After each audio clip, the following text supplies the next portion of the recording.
How's it going, everyone? We want to address three mortgage topics that have been hot in the news this week. First one being, Nick, can you get a FHA loan for 40-year loan term? Yeah, I've seen this everywhere, and it's kind of funny. So FHA made an announcement approving a 40-year mortgage term. And that was a hot topic because it was outside of the norm, but people took that and literally only read the headline, right? So the answer is no. Like, nobody purchasing a home can use a 40-year loan. What FHA allowed for was a 40-year modification. Really, really big difference. So this is saying somebody in an existing FHA loan can now say, hey, I need a hardship, so I need to stretch my term out for longer to reduce my monthly payment.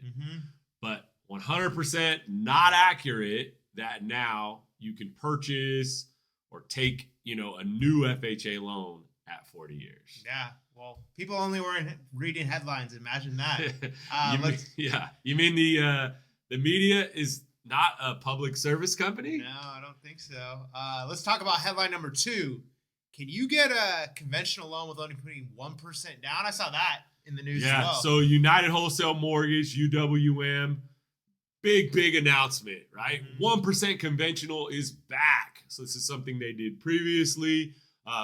It's kind of a spin on a traditional first-time home buyer 3% down. And so what they're doing in this loan program is they're utilizing premium pricing. So for us in the mortgage world, it's essentially lender credit to cover down payment. In theory, this is amazing, right? And I was super excited when I saw this headline come across.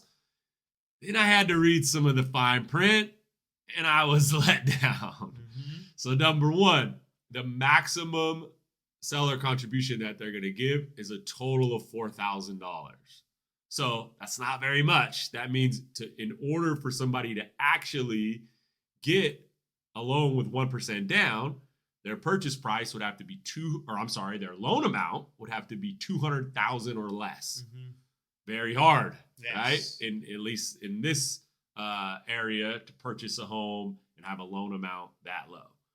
Number 2 was the AMI at 50% AMI. So talk about that. Yeah, so 50% AMI. AMI is average median income.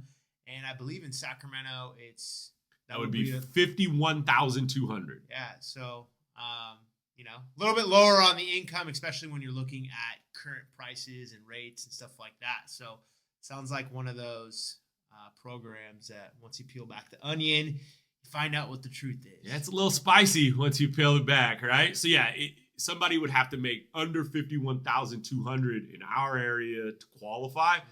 Obviously, slightly more in certain areas, but in those areas, higher costs. Exactly.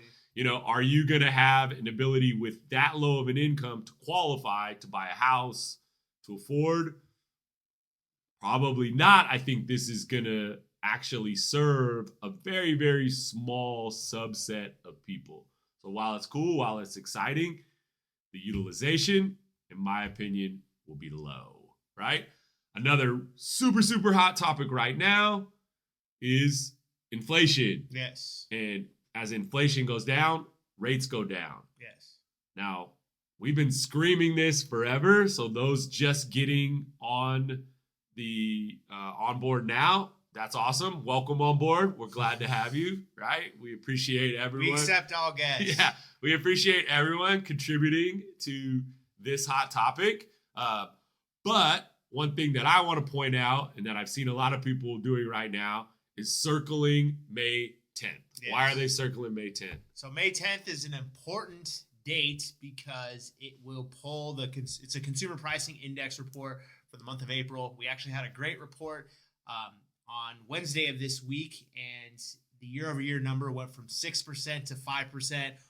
That's crazy because at the peak, I believe, June or July of last year, we were at 9%, so it's fallen quite a bit. Yeah. But on May 10th, when the April Consumer Pricing Index report comes out, it's predicted to be very positive in the bond market, specifically in a delayed data point, which is shelter costs. So that should be the starting point that we begin to see rates go down, not on a straight line, but more on a rocky line like we saw the increase. Absolutely. I think so. What's going to happen, right, is that April report for 2023 will replace 2022 for our year over year averages, which 2022 was extremely high. So we expect a low number for 2023, which is going to really push down our year over year numbers. What I'm seeing people forecast, in my opinion, a little bit too aggressively is May 10th is the date that rates will be lower. I think it's wise to point out that May 10th is part of the journey. Yes. May 10th is not the destination, right?